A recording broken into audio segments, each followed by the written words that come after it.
여호와께서 모세에게 말씀하여 이르시되 이스라엘 자손에게 명령하여 돌이켜 바다와 믹볼 사이에 비하이로답 곧 바알스본 맞은편 바닷가에 장막을 치게 하라. 바로가 이스라엘 자손에게 대하여 말하기를 그들이 그 땅에서 멀리 떠나 광야에 갇힌 바 되었다 하리라. 내가 바로의 마음을 완악하게 한즉 바로가 그들의 뒤를 따르리니 내가 그와 그의 온 군대로 말미암아 영광을 얻어 애굽 사람들이 나를 여호와인 줄 알게 하리라 하시매 무리가 그대로 행하니라. 아멘. 네, 오늘 또 깨닫는 은혜가 있게 되시기를 축복합니다. 여러분, 우리가 한평생 삶을 살다 보면은 때때로 어떤 그런 한계의 상황, 위기의 한계의 상황에 직면할 때가 있습니다. 사실 이때가 우리에게는 가장 큰 위기라고도 할 수가 있습니다. 그런데 여러분, 우리 예수를 믿는 자들에게는 때때로 우리에게 다가오는 이 위기의 한계 상황이 결코 나쁜 것만은 아니다. 이것이 오히려 우리에게는 큰 기회가 될 수 있다. 하나님의 영광을 보게 되고 하나님의 복을 받는 기회가 될 수 있다라고 하는 것을 기억하시기를 바랍니다. 특히 우리를 자칫 위기에 빠뜨릴 수 있는 이런 어떤 한계의 상황들이 우리를 더 새롭게 하고 더 강하게 하고, 그래서 앞으로 어떤 그런 시험과 환난과 위기의 상황이 우리에게 직면해 온다 할지라도 우리가 그것을 능히 뛰어넘을 수 있는, 도약할 수 있는 은혜가 어디에서 주어지느냐? 이 바로 위기라고 하는 한계 상황 속에서 주어진다라고 하는 것입니다. 여러분, 실제로 성경을 보면은 성경에서 하나님 앞에 쓰임받는 간증의 주인공들의 공통점이 있는데, 그것은 뭐냐면 한결같이 위기의 상황에 직면했었다. 그리고 그 상황을 뛰어넘음으로 새로운 도약이 있었다라고 하는 것입니다. 저와 여러분에게도 그런 은혜가 있게 되시기를 예수님의 이름으로 축복합니다. 자, 오늘 이 본문의 사건을 한번 보십시오. 하나님께서 이스라엘 백성들을 애굽에서 이끌어내셔가지고 이리저리 몇 바퀴를 돌게 하시더니 어디로 하나님이 끌고 가서 진을 치게 하셨어요? 홍해 앞에. 근데 그 모습을 지금 바로가 이렇게 뒤에서 지켜보고 있어요. 저것들이 나가서 어디로 가나 하고 지금 계속 지켜보고 있는데, 바로가 볼 때는요, 분명히 길을 잃은 거야. 어디로 가야 되는지를 지금 모르는 거예요. 그래서 빙빙빙빙 돌다가 간 곳이 홍해 앞이란 말이에요. 네. 그래서 바로가 저것들 길을 잃었구나. 그래서 군대를 보내서 다시 잡아와라.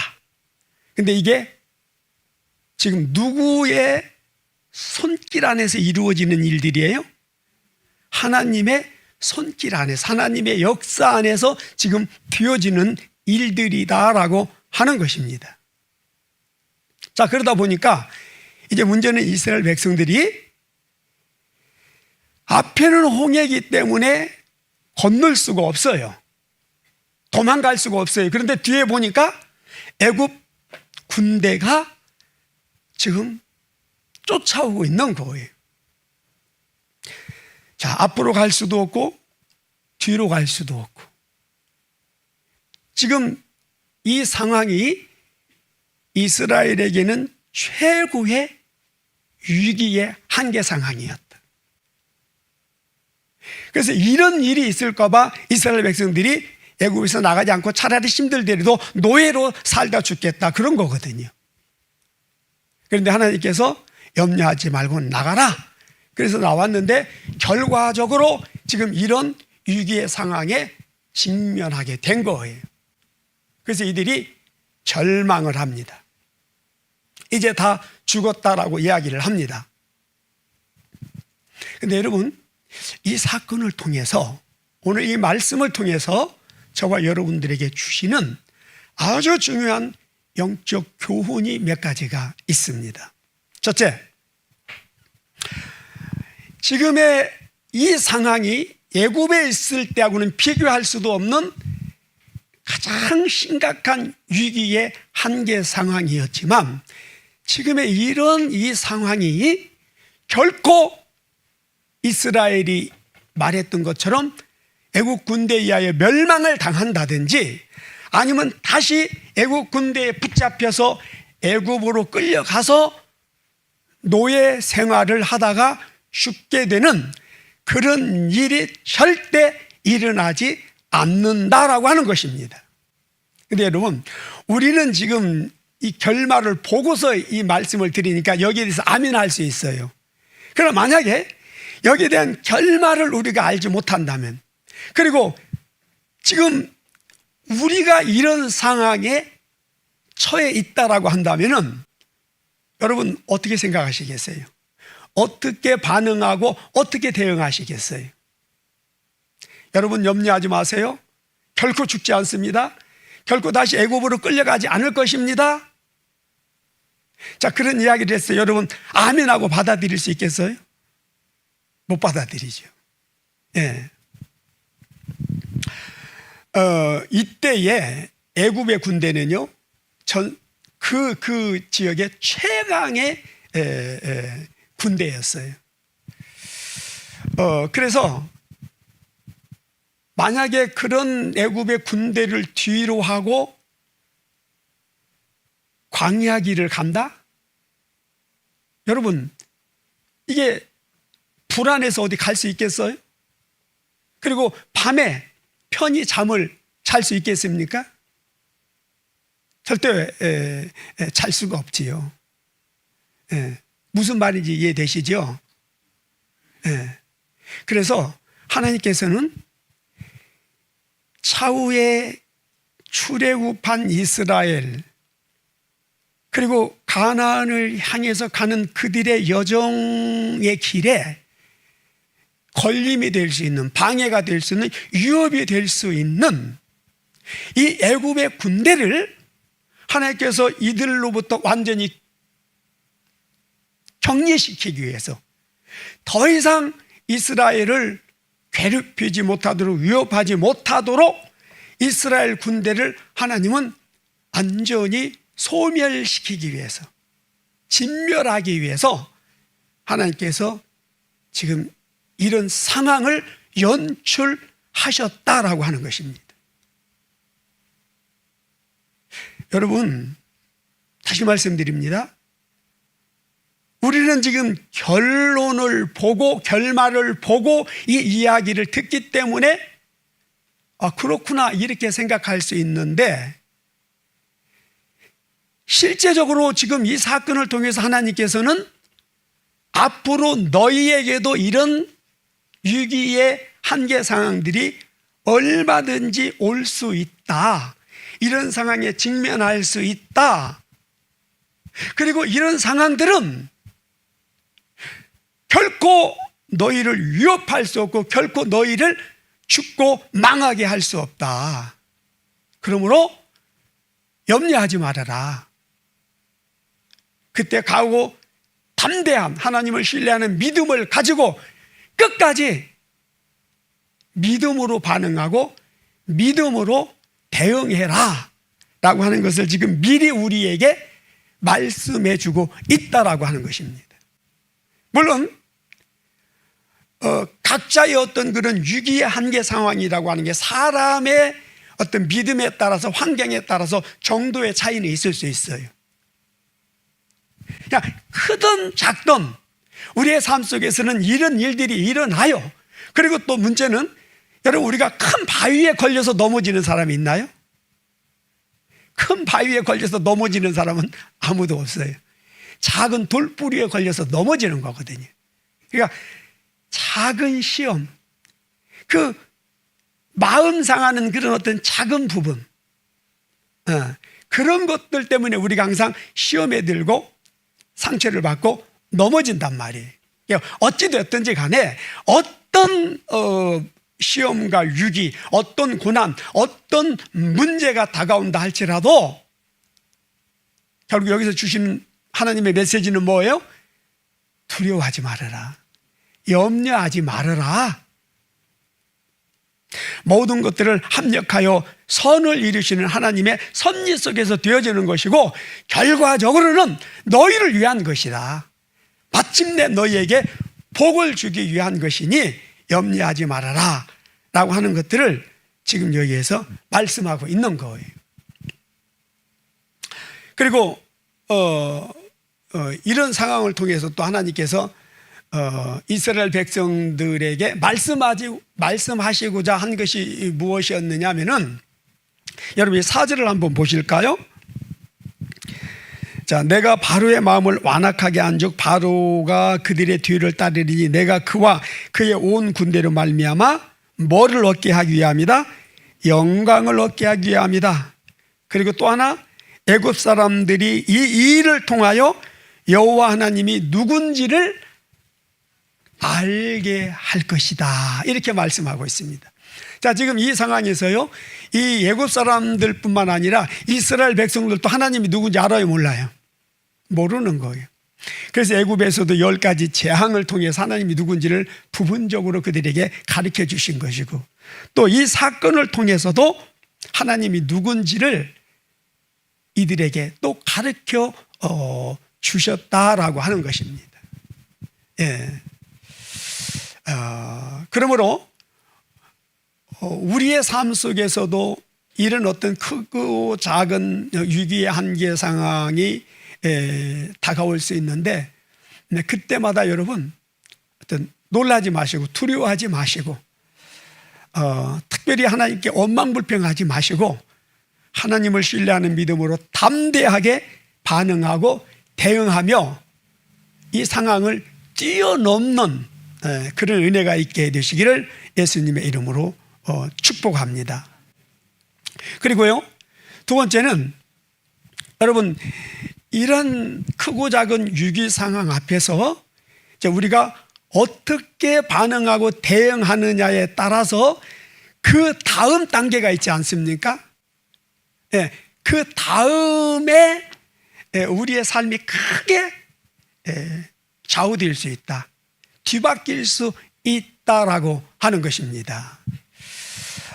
무슨 말이냐면, 어떤 크고 작은 문제의 위기 앞에서 우리가 하나님을 신뢰하는 믿음을 가지고 진리적으로 반응하고 대응할 수가 있어요. 그런가 하면은 반대로 하나님을 믿는 믿음이 없이 두려워하고 절망하며 원망하고 불평하는 이런 모습으로 우리가 반응을 하고 대응할 수가 있다라고 하는 것입니다. 자, 실제적으로 모세나 그 외에 한두 사람 정도는 그런 상황 앞에 너희는 두려워하지 말아라라고 했을 때 전혀 두려워하지 않고 하나님을 신뢰하는 믿음을 가지고 하나님이 그 행하시는 일들을 통해서 하나님의 영광을 보고 더 믿음이 견고해졌어요. 그런데 대부분의 사람들은 어땠습니까? 하나님을 믿지 못하고 하나님을 신뢰하지 못하고 낙심하고 원망, 불평했지요. 근데 여러분, 이때에는 그게 별로 아무런 문제가 없어요. 그런데 그 이후에 그 홍해를 건너서 이제 광야 교회로 들어갔잖아요. 근데 여러분 보세요. 여호수아나 갈렙, 모셉 이런 사람들은요, 그 홍해 앞에서도요 원망하거나 불평하는 마음이 없었어요. 근데 그들은요 가나안 광야에 들어가서도, 가나안에 들어가서도 어떤 위기의 상황이 다가온다 할지라도 두려워하지 않았어요. 그리고 어떤 힘들고 어려운 일 앞에서도 하나님께 대하여 원망하거나 불평하지 않았다는 거예요.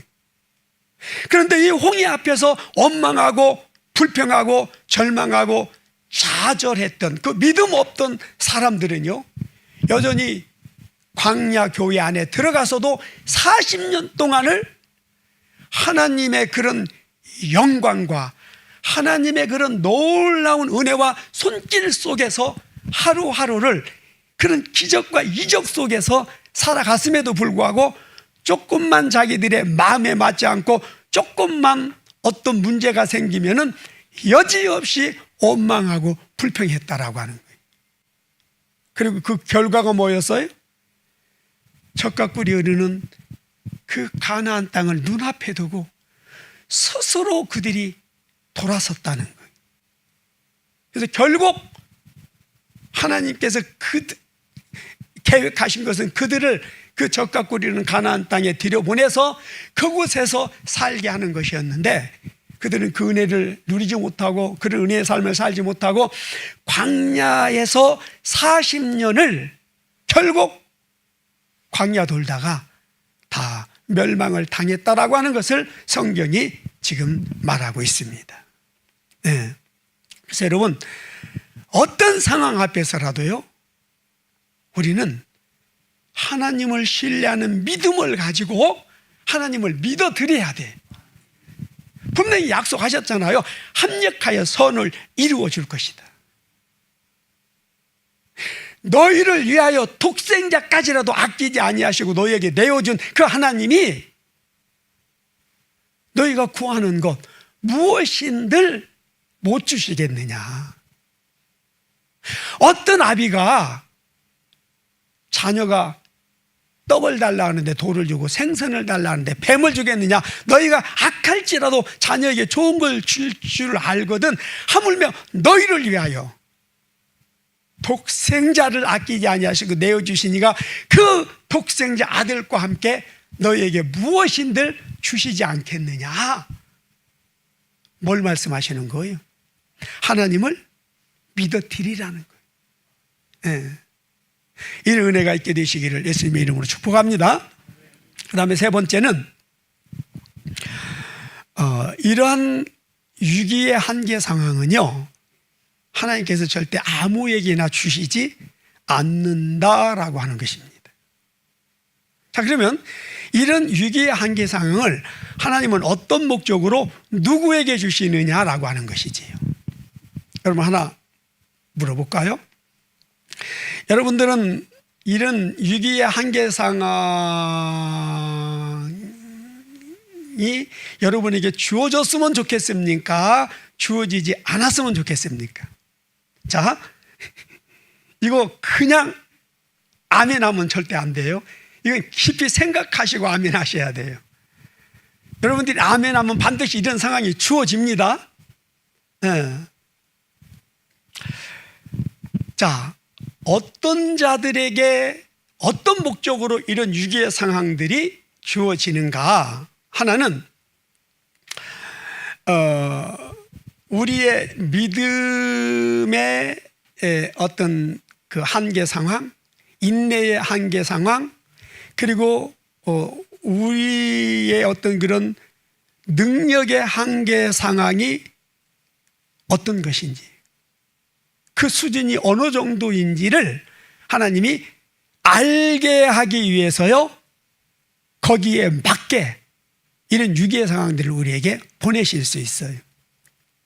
무슨 말이냐면, 이렇게 보면은 저도 그렇고 여러분들도 그렇고 이렇게 주위에서 자기 믿음이 굉장히 좋은 줄 알아요. 참 이게 은혜인 것 같아요. 보면은 객관적으로 보면은 이게 믿음이 아닌 것 같은데 그러나 본인은 어때요? 믿음이 굉장히 좋은 것 같아요. 특별히 이 여전도회 우리 그 회원들, 임원들, 이제 교회에서 모든 일들을 다 떠맡아서 하고 있잖아요. 그래서 외부에서 이렇게 보면은 참 믿음 좋다 그래요. 근데 여러분, 그 봉사하는 모습을 보고 믿음이 좋다 나쁘다 평가해서는 안 돼요. 언제 그 믿음이 좋은지 나쁜지를 알 수 있고 평가할 수 있느냐? 힘들고 어려운 일을 당했을 때 보면 알아요.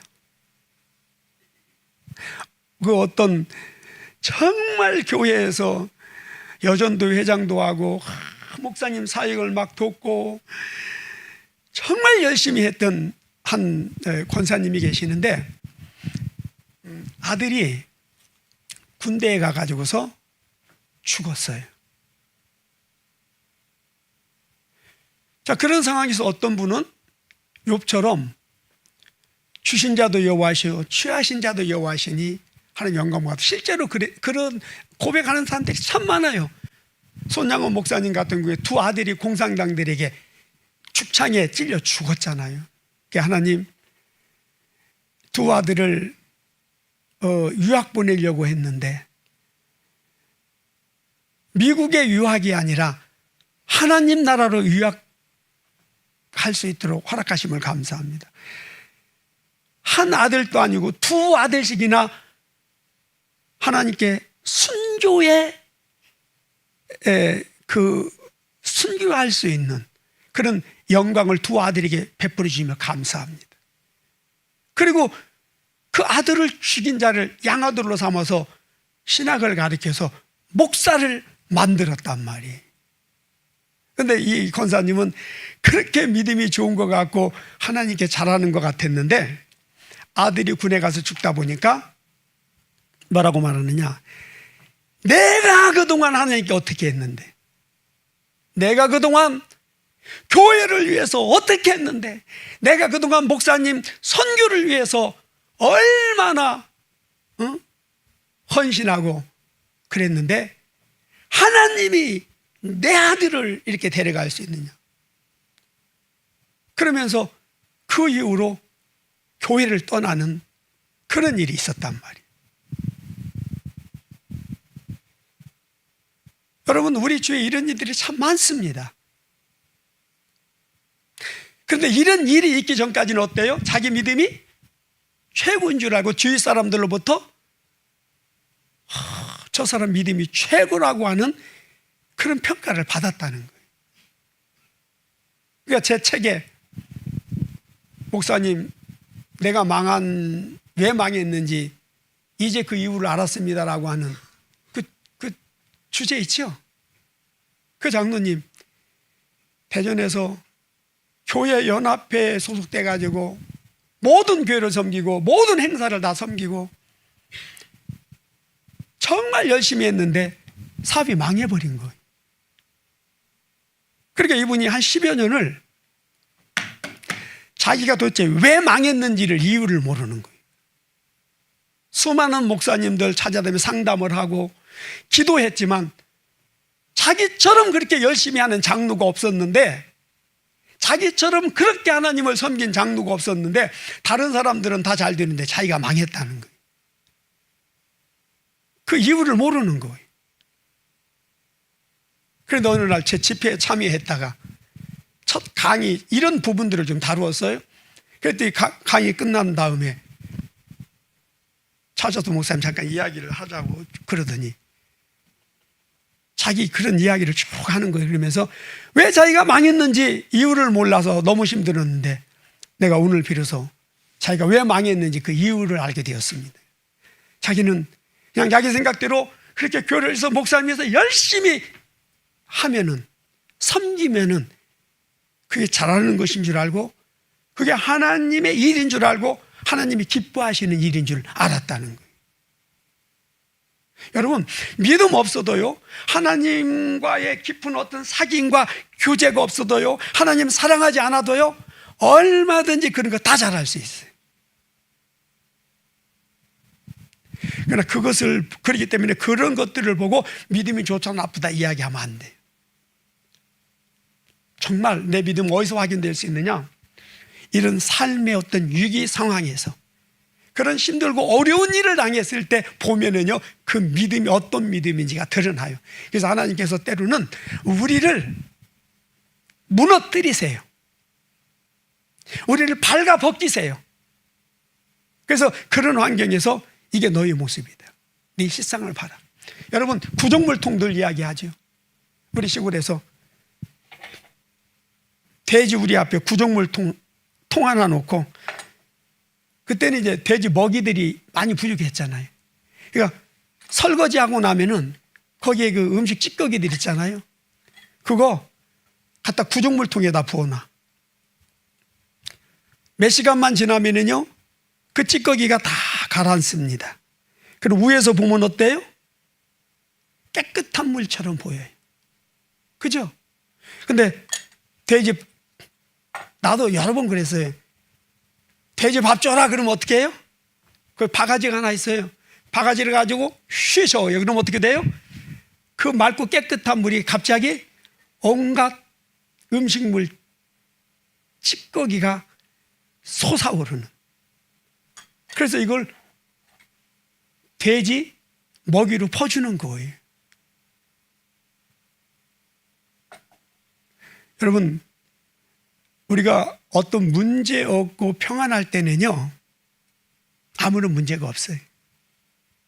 그러나 어떤 문제에 딱 직면하게 되면은요, 우리 안에 요동치는 게 있잖아요. 그러면 내 안에 들어있는 나의 믿음, 나의 인격이, 내 생명이 그때 다 드러나는 거예요. 그래서 제가 늘 말씀드려요. 나는 구정물통과 같은 그런 존재다. 우리 인간은 구정물통과 같은 그런 존재다. 뭐 화장품을 발라서 얼굴도 피부도 하얗고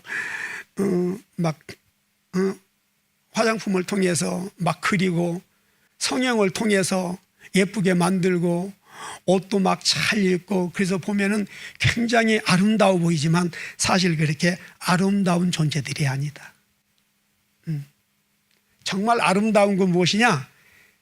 우리 안에 그런 죄악의 속성들이 다 드러나고 그런 것들을 다 뽑아냈을 때, 그래서 그리스도 예수의 생명으로, 하나님의 은혜로, 그리스도 예수의 사랑, 그 마음으로 채워졌을 때 비로소 우리는 아름다운 존재가 되는 줄 믿습니다.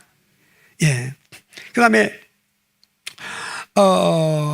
또 이제 어떤 사람들에게 이런 위기의 한계 상황을 하나님께서 허락하시냐면은, 평소에 우리의 믿음과 인내와 하나님에 대한 어떤 사랑과 또 어떤 그런 기도를 통해서 평소에 우리가 어떤 신앙의 행위라든지 여러 가지 것을 이렇게 훈련하고 단련시킨 사람들이 있어요. 그래서 그런 사람들에게는 더 강력한 어떤 성령의 기름 부으심, 성령의 권능이 필요해요. 하나님의 나라와 영광을 위해서. 그래서 열심히 신앙생활 했던 사람들에게 그 자아의 모습을 보여주고, 또 어떤 연약한 부분들을 드러내서 그걸 처리하고 더 강력한 하나님의 은혜와 능력을, 정말 세상을 이길 수 있는 믿음을 더하여 주시기 위해서 하나님께서 우리에게 어떤 위기의 상황을 보내신다라고 하는 것입니다. 여러분, 요한복음 11장에 보면은요, 마리아와 마르다, 나사로, 부모 없이 문둥병자들이 모여 사는 그런 동네에 살고 있는 이 세 사람. 그러니까 가진 것도 없고 세상 사람들로부터 아주 무시당하고 천하게 사는 사람들이었어요. 근데 이들이 예수를 믿고 예수님을 너무 사랑했어요. 그리고 예수님도 이들을 사랑해서 다른 데 복음을 전하고, 그리고 이제 저녁에 피곤하시면 어디에 가서 주무시고 쉬셨냐면은 이 문둥이들이 사는 그 동네, 정말 보잘것없는 이 가난하고 세상으로부터 무시당하는 이 나사로 집에 가서 이렇게 이들하고 함께 식사도 하시고 쉬시고 그랬단 말이에요. 그리고 이제 어느 날 예수님이 멀리 가서 이제 복음을 전하고 계신데 나사로가 시름시름 앓더니 죽어가는 거예요. 그냥 몸이 아프다가 아니에요. 시름시름 앓더니 그냥 죽어가는 거예요. 그래서 마리아와 마르다가 급히 예수님께 사람을 보내서 예수님, 주께서 그토록 사랑하시는 오라버니 나사로가 지금 죽어갑니다. 빨리 오셔서 고쳐주세요. 살려주세요. 간청을 하죠. 근데 예수님께서 그런 소식을 받고도 일부러 안 가십니다. 그리고 그 과정에서 나사로는 죽었습니다. 그리고 장사를 지냈습니다. 그리고 예수님은 장사 지낸 지 사흘 만에 그곳에 나타나셨습니다. 만약에 여러분이 마리아와 마르다라면 그런 예수님 앞에 어떤 반응, 어떤 대응을 하셨을 것 같습니까? 원망이 대단했지요. 그러면은 여기서 왜 예수님은 그토록 사랑하시는 자였는데 다른 자들은요, 예수님 도와주세요, 백부장이 예수님 도와주세요 그랬더니 내가 너희 집에 가서 너희 하인을 살려주겠다 그랬잖아요. 그런데 그토록 사랑하셨던 나사로의 경우에는 왜 예수님이 외면하시고 장사한 지 사흘이 지나서야 나타나셨을까요? 그러니까 사람들이 다 비웃고 조롱하잖아요. 아니, 그토록 사랑하셨다면서 죽은 다음에 왜 왔대? 여러분 그렇잖아요. 왜 그랬을까요? 여러분 분명합니다. 이들은 예수님을 믿고 의지했어요. 예수님을 사랑했어요. 그러나 지금의 그 예수님을 믿는 믿음, 예수님을 신뢰하는 그 믿음, 예수님을 사랑하는 그 사랑으로는 그들은요, 더 큰 시험과 위기의 한계 상황이 이들에게 다가왔을 때 그걸로는 이길 수가 없는 거예요. 끝까지 그 믿음을 가지고 그 사랑을 가지고 예수님을 의지하는 그 마음을 가지고 더 큰 어떤 시험과 환난과 위기가 왔을 때 그거를 이길 수 없다는 거예요. 뛰어넘을 수 없다는 거예요. 그리고 또 하나, 이들의 삶은요 아주 가난한 삶이었어요. 정말 무시당하는 삶이었어요. 아무것도 아닌 그런 존재로 지금 살아가고 있어요. 그런데 여러분, 이 결과를 한번 보실까요? 자, 요한복음 12장을 한번 보십시다. 이 결과가 뭐였는지를 보여주고 계신데요. 요한복음 12장 9절부터 11절을 한번 봅시다.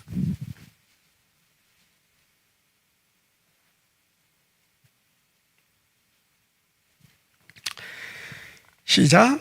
유대인의 큰 무리가 예수께서 여기 계신 줄을 알고 오니 이는 예수만 보기 위함이 아니요 죽은 자 가운데서 살리신 나사로도 보려 함이러라. 대제사장들이 나사로까지 죽이려고 모의하니 나사로 때문에 많은 유대인들이 가서 예수를 믿음이더라. 여러분 보세요. 이 이전까지 나사로의 이름이 있었어요, 없었어요? 나사로의 이름이 없었단 말이에요. 그런데 이 일 이후에 나사로는 그 지역에서 졸지에 유명 인사가 돼버린 거예요. 그래서 그 천한 나사로의 그 수준이 누구의 수준과 똑같았느냐? 졸지에 예수님의 수준과 똑같아져 버린 거예요. 그래서 사람들이 예수를 통해서 하나님을 믿은 게 아니라 나사로 때문에 예수를 믿고, 그리고 이제 사람들이 예수만 죽이려고 한 것이 아니라 누구도요? 나사로도 죽이려고 하는 거예요. 그러니까 한순간에 이 죽었다 살아나는 그 위기의 상황을 통해서 나사로와 마리아와 마르다의 삶은 정말 간증의 주인공으로 우뚝 서게 되는. 그래서 사람들이 이들 때문에 예수를 믿고 하나님께 영광 돌리는 이런 모습을 보게 됩니다. 여러분 이해가 되시나요? 왜 하나님께서 죽기 전에 살릴 수도 있는데 죽은 후에 살리셨는지, 왜 병들어 죽게 했는지 이해가 되세요? 근데 여러분, 이게 나사로에게만 관한 어떤 그런 이야기가 아니라 저와 여러분의 삶 속에서도 하나님이 그렇게 하신단 말이에요. 123 요양원 그때 공사를 하는 중간 과정이었어요. 이걸 시작할 때 하나님의 나라와 영광을 위해서, 복음 전파를 위해서 한다라고 하는 그 정말 확고한 믿음을 가지고 이제 셋이 시작을 했는데, 근데 보니까 중간에 그 믿음은 믿음이고 상황을 보니까 돈이 없이는 아무것도 할 수 없는 거예요. 그러니까 믿음과 현실은 갭이 너무 큰 거예요. 아무튼 최선을 다해서 했지만 제가 객관적으로 판단할 때 더 이상 할 수 없다. 그러니까 믿음을 딱 떼고 그 현실을 딱 직시해서 보니까 이제 더 이상 할 수 없구나. 그래서 두 사람 불러가지고 여기서 포기하자. 그동안에는 제가 늘 믿음을 이야기를 하면서 또 앞에서 이렇게 이끌어주고 했었는데 이제 더 이상은 안 되겠다 싶어요. 너무 압박이 크기 때문에. 그래서 불러서 여기서 접자. 여기까지만 하자. 그랬더니 못하겠다는 거예요. 두 사람이 그렇게 못하겠다는 거예요. 끝까지 가겠다는 거예요. 근데 보니까 여기서 조금 더 나가다 보면은 이제 결국 어차피 무너져요. 그리고 그렇게 되어지면 이제 더 이상 희망이 없는 거예요. 이제 더 이상 뭔가 회복할 수 있는 가능성이 완전히 사라져 버리는 거예요. 그래서 계속 그만하자고 이야기를 했어요. 근데 절대 포기 못 한다는 거예요. 그래서 다시 물었어요. 그러면 그 이유가 뭐냐? 그 이유를 정확하게 이야기를 해라. 그랬더니 처음에 이야기했듯이 하나님의 나라와 영광을 위해서, 복음 전도를 위해서 사람들에게 꿈과 희망을 주기 위해서 우리는 반드시 해야 되고 성공해야 됩니다. 그래서 그랬어요. 그러면 그건 좋은데 이걸 계속 진행하다가 이제 결과적으로 포기할 수 있고 그렇게 되면은 우리는 완전히 망할 수 있다. 더 이상 우리는 어디에서도 희망을 찾을 수가 없고 이제 우리는 완전히 끝장날 수 있다. 자, 그럼에도 불구하고 계속 진행하겠느냐? 최종적으로 물었어요. 그랬더니 그래도 하겠다라고 하더라고요. 오케이, 그러면 됐다. 그러면 가자. 그런 각오라면은 가자. 여러분, 그래서 저 말도 되지 않는 저 큰 요양원이 오늘 지금 세워지게 된 거예요. 그때 만약에 그 위기 상황 속에서 내가 접자 그만하자라고 했을 때 저 두 사람이 그래요 목사님 그럽시다 그랬다고 한다면 어떻게 됐어요? 결국 있는 거 다 잃고 오늘의 나는 없었어요. 오늘의 이 교회 저 요양원이 없었단 말이에요. 주위에 돕는 사람 아무도 없었어요. 아무도 관심을 갖지 않았어요. 모든 사람들이 미친 짓이라고 이야기를 했어요. 근데 물론 여기 한 사람, 끝까지 돕는 사람이 있어요. 저 윤대상 우리 대표. 물론 그것으로 인해서 지금 하나님을 믿게 되고 이제 이렇게 신앙생활을 지금 예쁘게 하고 계세요. 하나님께서 큰 은혜를 더하여 주실 줄 믿습니다. 우리의 이런 모습을 보면서 저 예수를 믿지 않고 예수를 조롱했던 사람이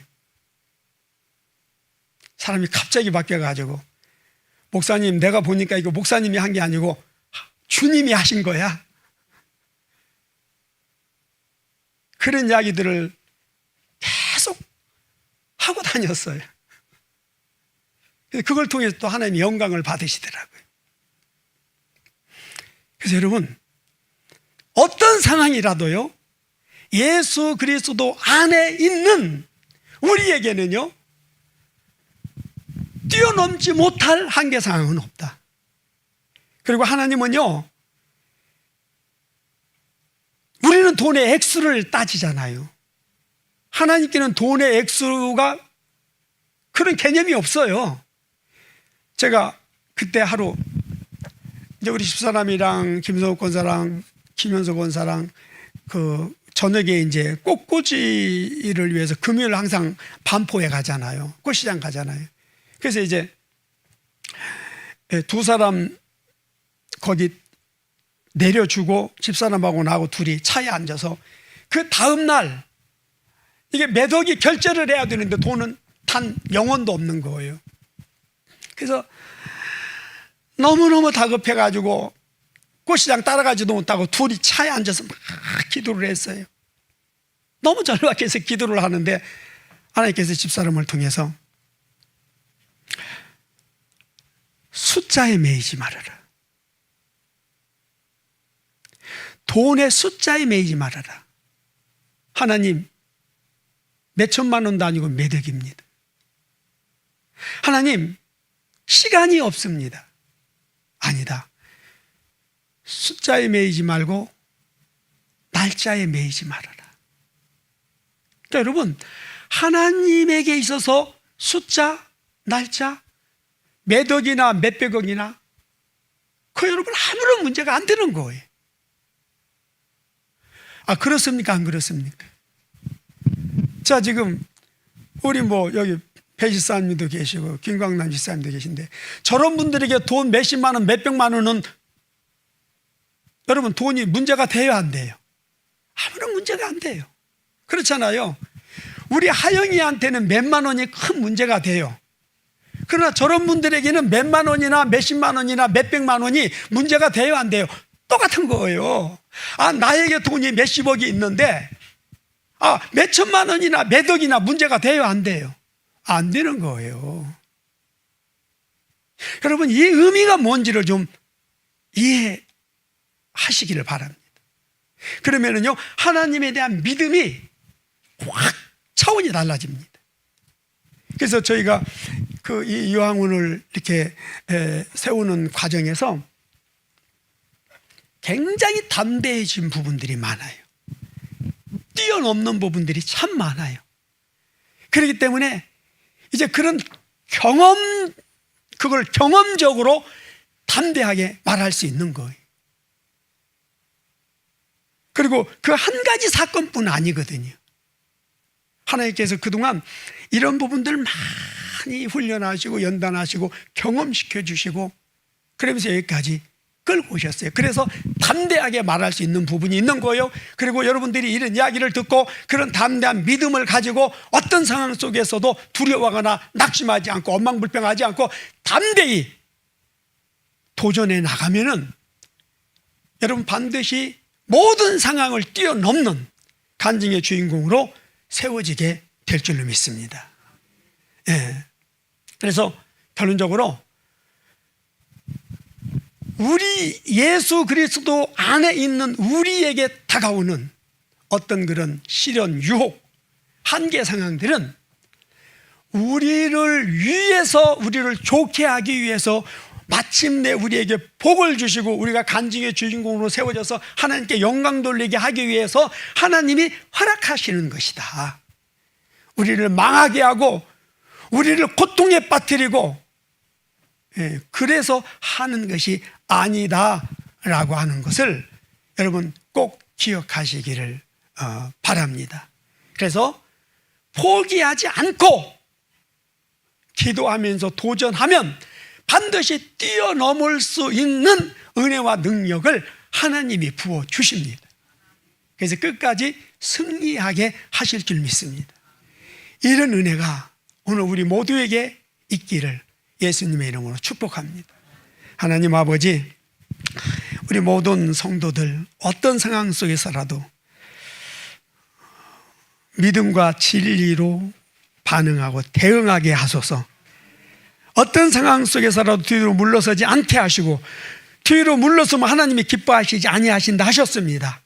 하나님을 믿는 믿음으로 담대히 달려나가고 뛰어넘을 수 있는 믿음을 더하옵소서. 그래서 세상을 이기는 믿음이 되어지게 하옵소서. 그래서 갈수록 점점 믿음도 강해지고 견고해지게 하시고 모든 것들을 잘 감당할 수 있는 자들 되어지게 하옵소서. 예수님의 이름으로 축복하고 기도합니다. 아멘.